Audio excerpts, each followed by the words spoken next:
இன்றைக்கி நம்ம வந்து வாழைத்தண்டு தாங்க உரிக்க போகிறோம். மதியம் பொரியலுக்கு இன்றைக்கி அதுதான்.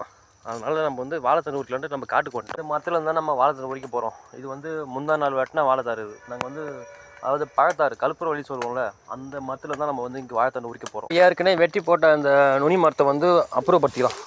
ஏன்னா டிஸ்டர்பன்ஸாக தண்டு உரிக்கும் போது ஃபஸ்ட்டு என்ன பண்ணணும்னா, தண்டை வந்து நம்ம அடியில் வெட்டி மரத்தை வந்து கீழே தள்ளிக்கலாம். ஏன்னா அப்போ தான் தண்டு உரிக்க ரொம்ப ஈஸியாக இருக்கும். மரத்தை வெட்டியாச்சு. இது மரத்தை அப்படியே கீழே போட்டு நம்ம வந்து 4 பக்கமும் கிழிச்சா தண்டை வந்து ஈஸியாக எடுத்துடலாம். ஒரு கத்தி நல்லா கூர்மையாக இருந்தாலும் வச்சுக்கோயேன், அடி மரத்துலேருந்து போட்டு இழுங்க கரெக்டாக இருக்கும்.